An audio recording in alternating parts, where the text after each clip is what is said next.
scary time travel stories. Coming in at number 10 now, we have Håkan Nordqvist. In 2006, this Swedish man claimed he had been to the year 2046. How did he get there? Through his kitchen sink. He was trying to fix a problem under his sink, but when he went into the cabinet, he noticed that it just didn't end. It kept on going and going and going. Eventually, he reached the end of the tunnel, and there he was in the year 2042, and he met his older self. This might be easy to dismiss, but for one thing, he brought his phone with him and he filmed it. What you're seeing now is the footage of him meeting his older self in the year 2042. They even show each other their identical tattoos. I don't know about this one. Maybe we'll have to wait until 2042 to see if he really was telling the truth. Alright, at number 9 now, we have the Chaplin Time Traveler. In 2010, a clip was uploaded to YouTube from the Extras DVD of Charlie Chaplin's film The Circus. It shows people attending the premiere of the movie, and then there is this woman. Now, people claim she is talking into a phone. Problem is,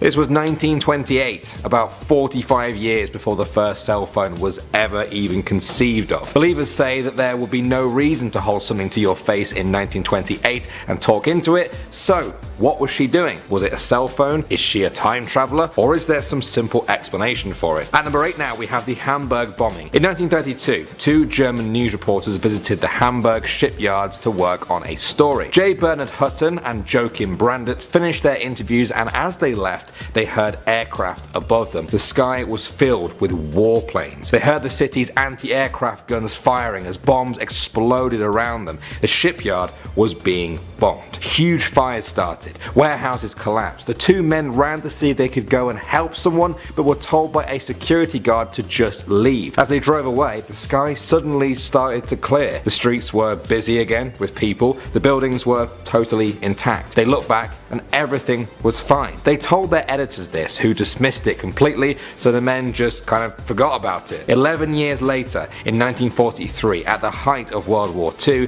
the Hamburg shipyards were bombed by Britain. Bernard Hutton saw the newspaper pictures and felt a shiver along his spine. The scenes of devastation were exactly what he had seen in person 11 years before. At number 7 now, we have the time-traveling hipster. This is a picture from 1941 of the reopening of a bridge in British Columbia, Canada. People's eyes were immediately drawn to this man. His clothes don't seem to fit in. He looks more like a modern day hipster than someone from 1941. People said his camera was just too compact for that era. For them, this was a sure sign of a time traveler wearing and using things that just didn't exist back then. The photo has been deemed as authentic. It's not a fake. Critics of this theory though say that the clothes and the camera were available at that time, though not widely common. Alright, at number 6 now, we have Andrew Carlson. In 2003, this man was arrested for playing the stock market too well. Over a 2-week period, he went from having $800 to $350 million. He was arrested on the allegation that he had insider information. Under questioning, he confessed he was actually from the year 2256. That's how he knew which stocks were going to perform best. He promised to tell them the whereabouts of Osama bin Laden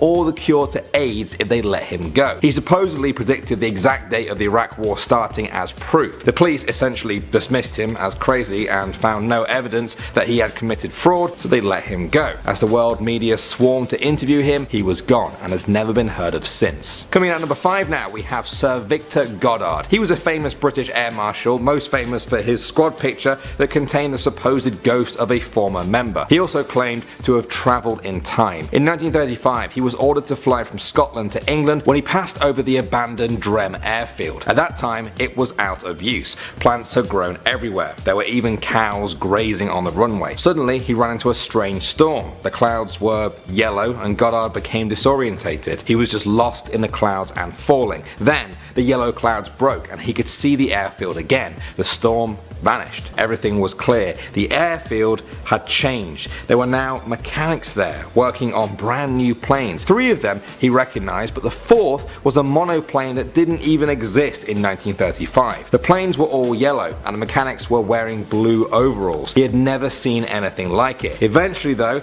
after many years, the planes and the new uniforms did come to pass. Drem Airfield even came back into use, just like Goddard said. Was this all a lucky guess or a genuine time slip? At number 4 now, we have John Titor. In 2000, a person calling himself John Titor announced on an online forum that he was an American soldier from the year 2036. Now, he said the government sent him back to 1976 to get an IBM computer which they needed to debug computers in the future. He stopped off in 2000 for personal reasons and decided to let people in on the secrets of the future. He got certain things right: North Korea developing missiles, IBM computers having secret functions. He also left detailed schematics and explanations of his actual time machine. But he did get some things wrong. He said there would be another American Civil War in 2008 and World War III would have happened by 2015. But he also said that timelines could be changed. Does that explain it? Either way, the mysterious John Titor disappeared altogether from the internet in 2003. Okay, at number 3 now, we have the Mike Tyson fight. In 1995, Mike Tyson boxed Peter McNeely in Nevada. In 2015, YouTube started buzzing with people saying that in the background of one of the clips of this fight,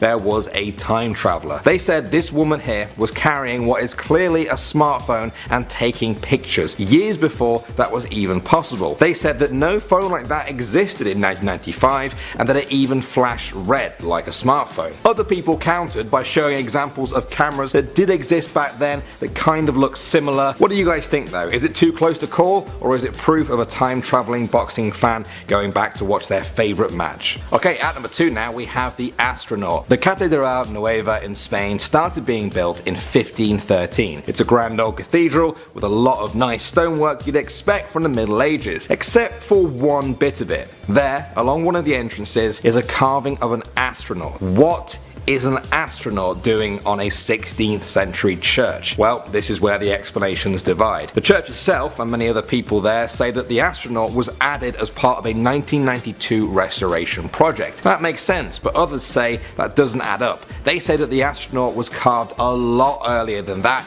and that the restoration work was actually to just repair the damaged astronaut. They say it was proof of a time-traveling astronaut who left a little mark on the era he visited. And finally now, at number 1, we have Gertrude Jones. This is her in 1938 leaving the factory where she worked. Some people on YouTube were freaking out, saying that she was talking into a phone decades before that was even possible. They said even the way she holds it is reminiscent of someone holding a smartphone with your thumb over the screen. However, in 2013, a woman came forward in the comment section of the video to say that she was the great-granddaughter of Gertrude, who was actually part of a science experiment to test an early wireless phone. Some people say, that's it, case closed, no more explanation is needed. But others say there are no records of these experiments that happened about 40 years before the first cell phone prototypes were even being made. Was Gertrude a time traveler? Was she also the person who commented on the YouTube video in an attempt to cover her tracks? What do you guys think of this one?